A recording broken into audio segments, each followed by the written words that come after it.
Hello बच्चों, let's see the given question. The question says a rectangular loop of side 12 cm and 5 cm with its side parallel to the x-axis and y-axis respectively moves with a velocity of 5 cm per second in the positive x direction in space containing a variable magnetic field in the positive z direction. The field has a gradient 10 raised to minus 3 Tesla per centimeter along the negative x direction and it is decreasing with time at a rate of 10 raised to minus 3 Tesla per second. If the resistance of the loop is 6 milliohm, the power dissipated by the loop as heat is dashed into 10 raised to minus 9 watt. So ये जो question basically given है हमें, इस question के लिए जो की concept we will be using is the concept of motional EMF. Motional EMF. So motional EMF को थोड़ा सा डिस्कस कर लेते हैं. लेट्स सपोज अगर हम मान लें कि हमारे पास एक यूनिफॉर्म मैग्नेटिक फील्ड है, इनवर्डली डायरेक्टेड है, और इस मैग्नेटिक फील्ड के अंदर अगर हम एक कंडक्टर रख दें जो कि कुछ v वेलोसिटी से मूव कर रहा है, सो इस कंडक्टर के अक्रॉस एक ईएमएफ इंड्यूस हो जाएगा and that EMF is given by the expression BVL where L is the length of the conductor. अब यहाँ पे हमें एक चीज़ समझनी होगी कि ये कंडक्टर को परपेंडिकुलरली कट करना होगा मैग्नेटिक फील्ड को so that EMF will be induced. अब इस इंड्यूस ईएमएफ को की वजह से जो करंट आएगा उसका डायरेक्शन भी हम कैलकुलेट कर सकते हैं by using right hand palm rule. So उसके लिए क्या करना होगा, finger of right hand in the direction of magnetic field, thumb in the direction of velocity. So palm face जो होगा राइट हैंड का, that will give the point of higher potential. So ये potential high होगा in this case and नीचे वाला potential नीचे वाला point lower potential पे होगा. So this is what the basic point we need to keep in mind regarding motional EMF. अब जो सिचुएशन हमें गिवन है उसको थोड़ा सा हम एनालाइज करते हैं. सबसे पहले तो हमें एक रेक्टेंगुलर लूप गिवन है, तो हम बना लेते हैं एक rectangular loop. Let's suppose this is the rectangular loop, ठीक, of 12 centimetre and 5 centimetre with it side parallel to x axis, यानी कि एक्स एक्सिस के अलोंग लंबी साइड है. तो ये 12 सेंटीमीटर है. यहाँ पर हम एक्सिस डिफाइन कर देते हैं कुछ इस तरीके से. ये वाई एक्सिस है, ये एक्स एक्सिस है, ठीक है. और ये कुछ इस तरीके से मूव हो रहा है विद 5 सेंटीमीटर पर सेकेंड की वेलोसिटी से. और मैग्नेटिक फील्ड अलोंग जेड है, यानी कि डॉट दिखाना पड़ेगा मैग्नेटिक फील्ड के लिए. तो हम यहाँ पे दिखा देते हैं कि ये डॉट है मैग्नेटिक फील्ड, यानी कि बाहर की तरफ है मैग्नेटिक फील्ड एक्टिंग आउटवर्ड, ठीक.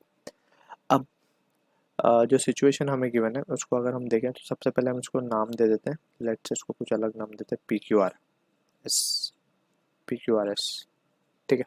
सबसे पहले अगर हम इसको देखें तो ये मैग्नेटिक फील्ड में जैसे हमने की कंसेप्ट में डिस्कस किया कि PQ और SR तो इंड्यूस ईएमएफ में कॉन्स्टिट्यूट ही नहीं करेंगे because they are not cutting the magnetic field perpendicularly, ठीक है. तो जस्ट PS और QR करेंगे. सो उनकी वजह से ईएमएफ इंड्यूस होगा, राइट.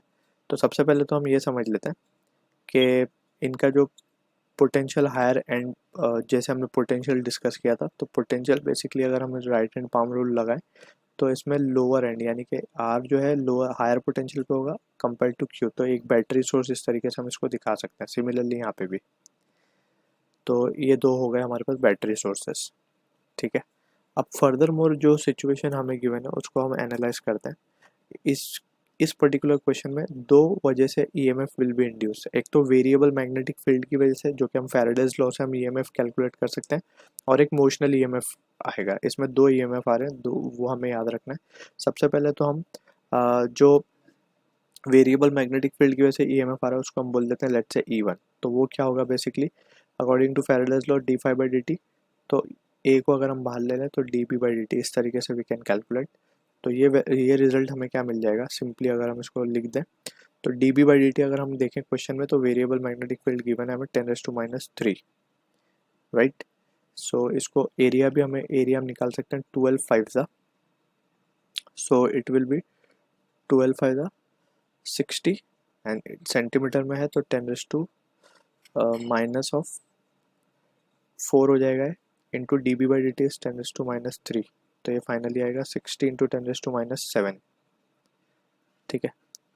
इसको हम बोल देते हैं ये EMF 1 हमें मिला है due two variable magnetic field. तो ये तो एक बात हो गई.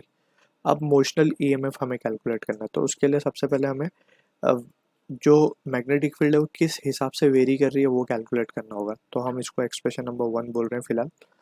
अब हम इसको क्या कर सकते हैं, सबसे पहले हम मोशनल EMF निकालने जा रहे हैं. उसके लिए हम मैग्नेटिक फील्ड का वेरिएशन चेक करेंगे एक्स के अलोंग. तो हमें क्वेश्चन के हिसाब से गिवन है D B by D X जो है वो नेगेटिव एक्स डायरेक्शन में minus of it is been given as 10⁻³ tesla per centimetre, तो इसको लिख देंगे 10⁻² डिवाइड करके, यानी कि मीटर में कन्वर्ट कर लिया हमने इसको, तो ये बेसिकली आ जाएगा -1/10। ठीक है, -1/10। अब इसको वेरिएबल सेपरेट कर लेंगे, तो D B will be equals to -1/10 D X. Integrate कर देंगे, इंटीग्रेशन कहाँ से कहाँ तक होगा हमारा, let's say initially x point पे, अगर हम मान लें कि यहीं पे से हमारा एक्स एक्सिस स्टार्ट हो रहा है इस तरीके से, ये एक्स एक्सिस हो रहा है, ये वाई है, तो ये पॉइंट बेसिकली जैसे हम मान रहे हैं यहाँ पे कि क्यू आर जो है वो 0 पे है, बेसिकली हम इस तरीके से इसको कंसिडर कर लेते हैं अभी। तो 0 से लेके एक पर्टिकुलर एक्स, इन जनरल पहले तो इन जनरल ही निकाल लेते हैं, इसको ज़रूरत नहीं है इसकी, हम इन जनरल निकाल लेते हैं कि कोई एक्स के साथ किस हिसाब से वेरी कर रही है। तो लेट्स से वो बी है किसी डिस्टेंस एक्स के ऊपर, 0 पे 0 ही है बेसिकली। ठीक है, इस तरीके से। सो 0 पे बी नॉट मान लेते हैं, नॉट 0, सो 0 पे है बी नॉट, तो इस तरीके से वेरिएशन आएगा। सो इसको अगर हम सॉल्व करें तो it will be B minus of B not and that will be equals to -10/x -x/10 basically, और -0.1x बोल सकते हैं इसको। ठीक है, तो सिंपली हम देख सकते हैं b का वेरिएशन हमें मिल गया b not minus of x/10। तो ये वेरिएशन इस हिसाब से वेरी कर रही है मैग्नेटिक फील्ड, राइट। अब जैसे हमने डिस्कस किया कि सिर्फ QR और PS ही कॉन्स्टिट्यूट करेंगे इंड्यूस EMF में और मोशनल EMF में बेसिकली। ठीक है, तो सबसे पहले हम बात करते हैं QR की। तो QR को हम कंसिडर कर लेते हैं, let's say it is at origin, जैसे हमने इनिशियली कंसिडर कर रहे थे, तो उसी पॉइंट के हिसाब से हम इसको कंसिडर कर लेते हैं कि यहाँ पे ये ओरिजिन मान लेते हैं इस तरीके से। QR अभी ओरिजिन पे ही है, तो x की वैल्यू हम 0 ले लेंगे।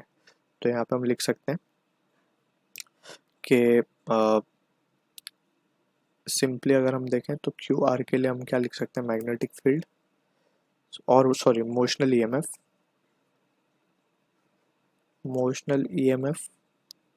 फॉर QR, तो इट विल बी जस्ट क्या हो जाएगा, मैग्नेटिक फील्ड की वैल्यू x इक्वल्स टू 0 पे it will be just b equals to b not. ये एक्सप्रेशन से, सेकेंड एक्सप्रेशन से हम देख सकते हैं यहाँ पे b की वैल्यू b नॉट के बराबर हो जाएगी l इंटू v। v हमें भी कुछ गिवन, तो ये वैल्यू अभी फिलहाल हम इस तरीके से रखते हैं। अब बात करते हैं motional EMF for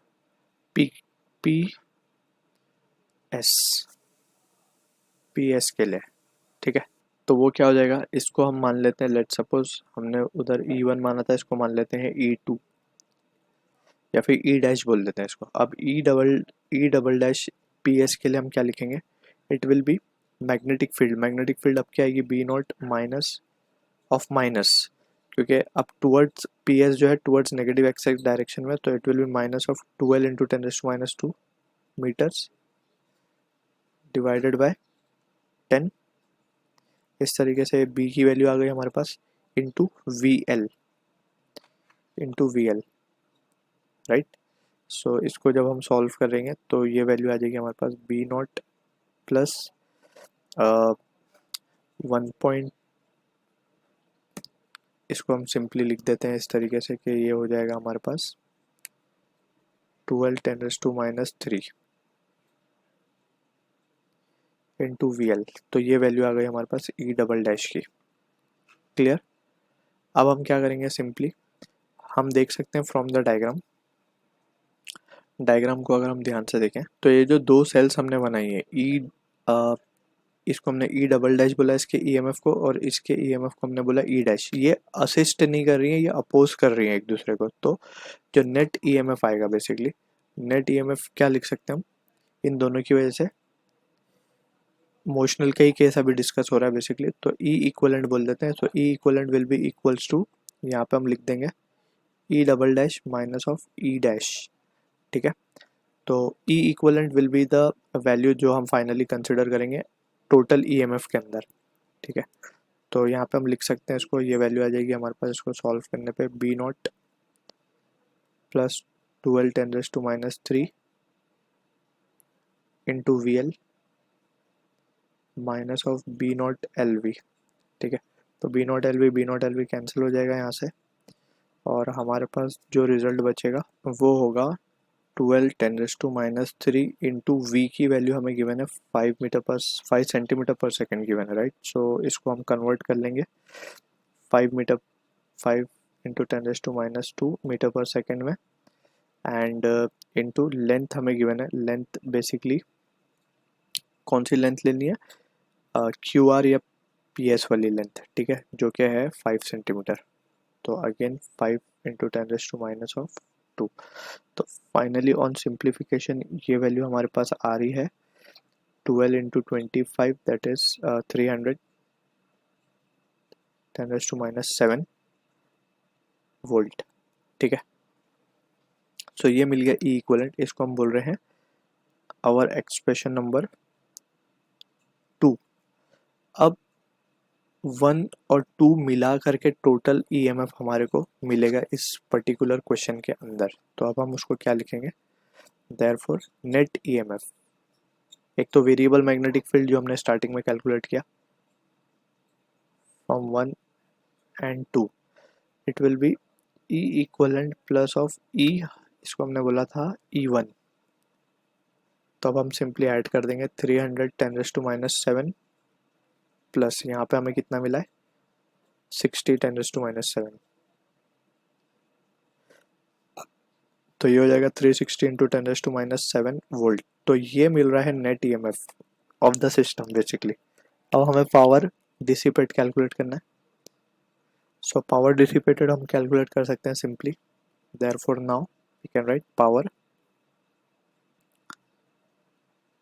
dissipated will be equals to E net का स्क्वायर अपॉन R। ठीक है, E net का square that means 30 this square upon, अब ये हमें रेजिस्टेंस गिवन था लूप का 6 मिली ओम, तो 6 इंटू 10⁻³ ओम। ठीक है, इसको सॉल्व जब हम करेंगे तो फाइनली जो रिजल्ट हमें मिलेगा वो मिलेगा